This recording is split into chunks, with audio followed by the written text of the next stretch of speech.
Tren laptop murah sepertinya hampir masuk ke semua kategori. Mulai dari laptop gaming yang desainnya seperti Ferrari, laptop tipis yang cocok buat istri, dan hari ini kita akan membahas laptop murah lagi yang memiliki desain cantik bak bidadari. Ya udahlah, nggak usah kebanyakan materi, selamat menonton. Ninja Hattori.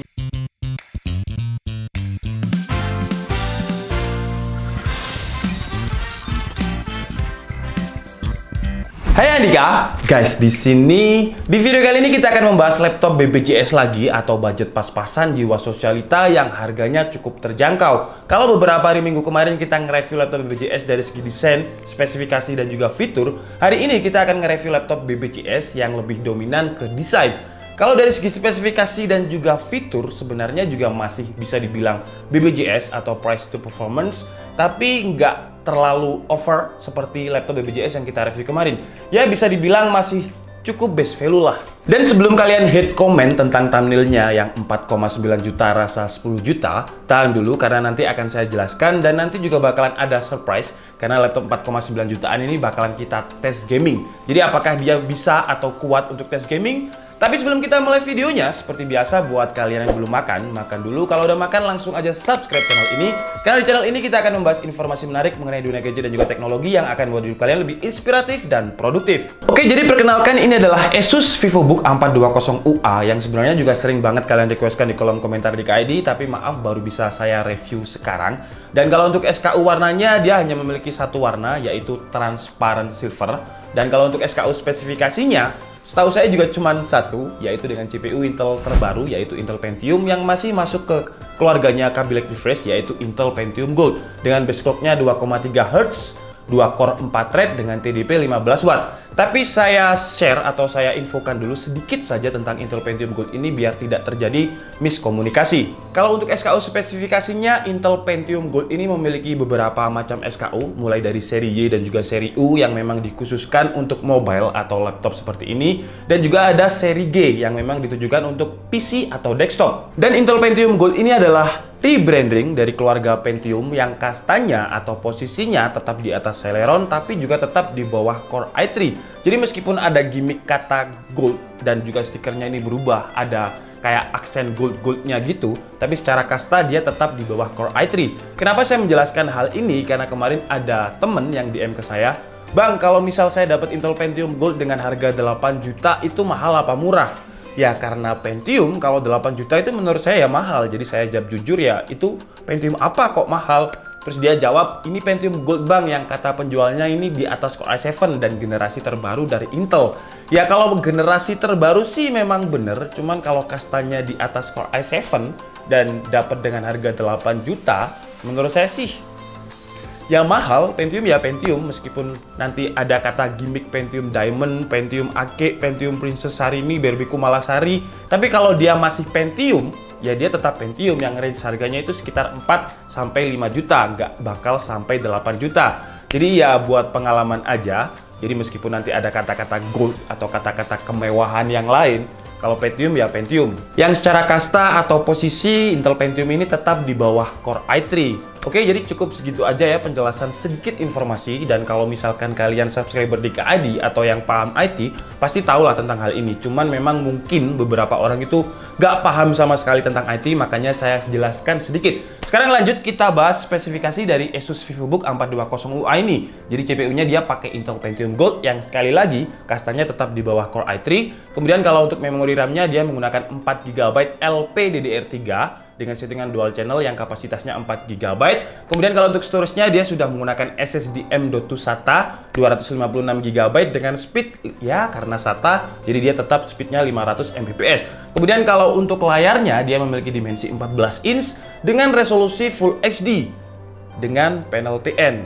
Sabar dulu. Kenapa pakai panel TN? Ya karena harganya 4,9 juta. Udah pakai SSD, udah Intel Pentium Gold, dan juga resolusinya udah Full HD meskipun pakai panel TN.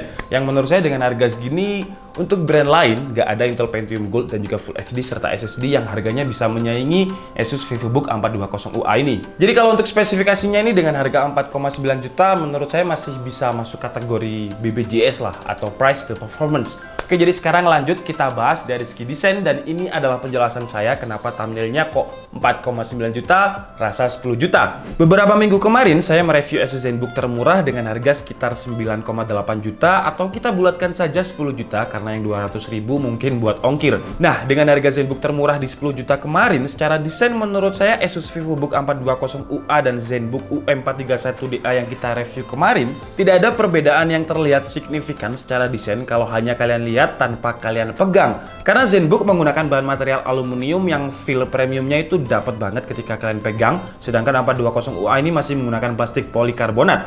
Tapi Asus 420UA ini memiliki finishing brush yang seolah-olah menggunakan material aluminium jika kalian lihat dengan mata tanpa kalian pegang. Cuman kalau kalian pegang ya kerasa plastiknya. Tapi kalau kalian lihat, sama-sama seolah-olah terlihat seperti menggunakan material aluminium. Kemudian Asus 420UA ini juga memiliki fitur ergolift sama seperti ZenBook UM431DA kemarin. Cuman ZenBook bisa terangkat 4,5 derajat, sedangkan 420UA 3 derajat. Jadi ergoliftnya memang lebih tinggi ZenBook, dan kalau secara desain ergolift milik ZenBook juga terlihat lebih keren daripada Asus 420UA. Untuk desain di bagian dalam di area keyboard, desain layout keyboardnya sama juga. Cuman di Asus 420UA ini tidak memiliki backlit keyboard dan juga font transparan kuning seperti pada ZenBook. Tapi untuk feel keyboardnya menurut saya hampir sama. Keyboardnya itu enak, tactile, nggak kerasa plastik atau kerasa murah sama sekali. Cuman memang kekurangannya belum ada backlit, tombol powernya juga masih menyatu dengan keyboard, dan tombol arrow-nya juga masih terlalu berdekatan. Untuk touchpad-nya pun sama-sama memiliki sensor fingerprint di pojok kanan atasnya, dan untuk feel touchpad-nya pendapat saya juga sama dengan keyboardnya tadi. Tombolnya udah enak banget, kerasa padat dan solid dengan travel distance yang pas dan juga udah responsif. Secara bobot juga hampir sama dengan Asus 420UA, memiliki berat 1,4 kg, sementara ZenBook 1,39 kg. Tapi kalau secara dimensi berbeda, panjang Asus 420UA ini 32 cm, lebarnya 21 cm, dan ketebalannya 1,77 cm. Sedangkan ZenBook lebih tipis dengan 1,59 cm. Kemudian dari segi layar, secara desain juga sama-sama udah bezeless, tapi bezeless 420UA ini lebih tipis dengan 87% screen body to ratio, sedangkan ZenBook 86% screen body to ratio. Tapi kalau secara spesifikasi, jelas ZenBook lebih unggul karena ZenBook sudah memiliki panel IPS dengan 100% sRGB, sedangkan Asus 420UA meskipun memiliki resolusi Full HD, tapi panelnya masih TN. Tapi poin saya di sini adalah secara desain ya, bukan secara spesifikasi. Secara desain Asus VivoBook 420UA ini hampir menyerupai ZenBook, apalagi kalau hanya dilihat dari tampak cover bagian belakang.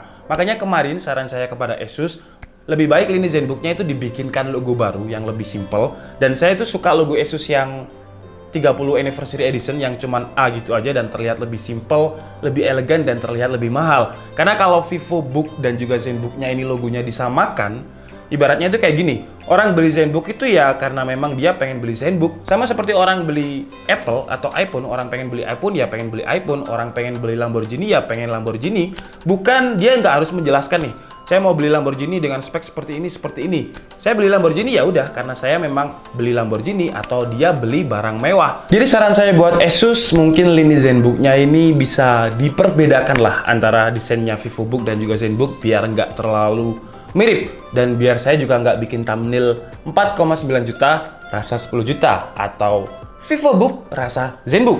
Lanjut ke pembahasannya, dan kalau secara konektivitas Asus 420UA ini menggunakan Wi-Fi 802.11ac dual band dengan Bluetooth versi 4.2, dan untuk port I/O-nya di sebelah kanannya terdapat input power, HDMI, USB 2.0, jack audio, dan slot mini SD card. Di sebelah kirinya hanya ada USB 2.0 dan USB Type-C. Oke, sekarang waktunya kita bongkar Asus VivoBook 420UA ini untuk melihat bagian apa saja yang bisa di-upgrade dan bagaimana penampakan motherboardnya. Jadi di dalamnya ini meskipun menggunakan CPU Intel Pentium Gold yang low power yang biasanya bisa menggunakan fanless, Asus tetap memberikan single fan dan juga single heat pipe untuk membantu mendinginkan CPU-nya. Dan untuk apa saja yang bisa di-upgrade, hanya SSD-nya yang bisa kalian ganti dengan kapasitas yang lebih besar. Karena untuk memori RAM-nya onboard 4GB dengan settingan dual channel. Jadi 2GB, 2GB, dan onboard tidak bisa kalian upgrade lagi, dan juga tidak ada slot SATA 2,5 inch untuk menambahkan storage. Kemudian untuk baterainya memiliki spesifikasi 2 sel 38Wh battery yang diklaim Asus bisa bertahan 11 jam. Tapi ketika saya tes langsung untuk streaming YouTube Loop menggunakan koneksi Wi-Fi, dengan tingkat brightness dan juga volume sama-sama 25%, bisa bertahan sekitar 8 jam 54 menit. Menurut saya sih cukup awet walaupun tidak seawet klaimnya Asus. Kemudian untuk speakernya cukup di atas rata-rata laptop dengan harga range 4-5 jutaan yang pernah saya review. Suara bassnya itu masih ada dan tidak rata seperti laptop mainstream pada umumnya. Kira-kira seperti ini suaranya.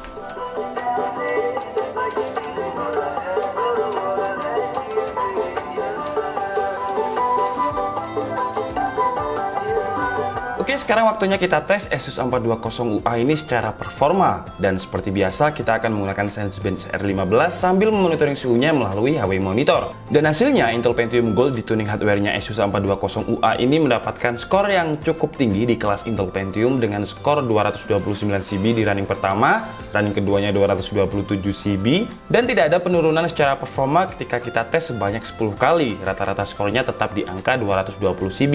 Untuk suhu max load-nya ketika kita tes Sensebench sebanyak 10 kali tadi, suhu max load-nya ada di angka 72 derajat Celcius. Asus 420 UA ini bukanlah laptop gaming, melainkan laptop entry level atau laptop mainstream yang ditujukan kepada pelajar atau pebisnis yang menggunakan laptop hanya untuk keperluan ringan. Tapi seperti biasa di DKID itu semua laptop harus dites gaming untuk mengetahui seberapa jauh performanya. Pertama kita menggunakan game yang casual dan ringan dulu, yaitu CSGO dengan settingan XD 1280x720, grafiknya mentok kiri atau low, dan hasilnya Asus 420 UA masih memenuhi standar playable sebuah game yang layak dimainkan dengan average FPS 30-an, dan untuk suhu max load-nya ada di average 75 derajat Celcius. Lanjut ke game ringan lainnya, yaitu Dota 2, settingannya juga sama 1280x720 dengan grafiknya fastest atau yang mentok kiri, dan hasilnya di settingan ini Asus 420 UA masih cukup playable dengan average FPS di angka 60-70an FPS, dengan suhu max load yang relatif sama dengan game CSGO tadi, yaitu sekitar 75 derajat Celcius.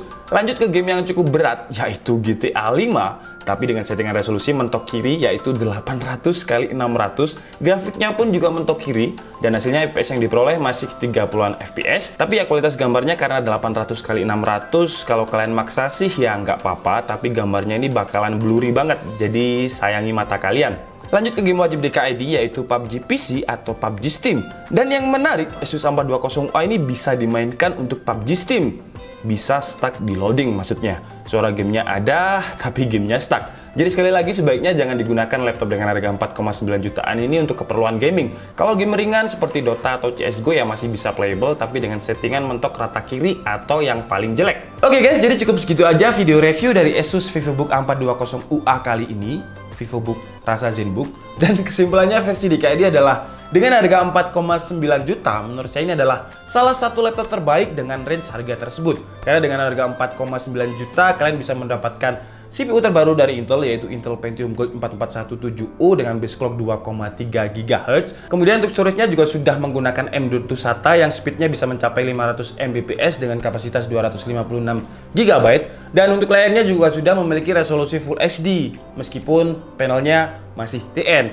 Ya, kalau misalkan kalian cari laptop lain yang sudah memiliki brand ya sebesar Asus dengan harga sekitar 4,9 juta, biasanya resolusinya masih XD. Kemudian untuk baterainya juga cukup awet dengan daya tahan baterainya sekitar 9 jam ketika saya tes tadi. Dan kalau untuk kekurangannya, mungkin kekurangannya ini hanyalah terbatas opsi upgrade. Jadi RAM-nya hanya bisa 4 GB, nggak bisa kalian upgrade karena sudah onboard. Meskipun RAM-nya sudah menggunakan settingan dual channel, tapi kapasitasnya cuma 4 GB.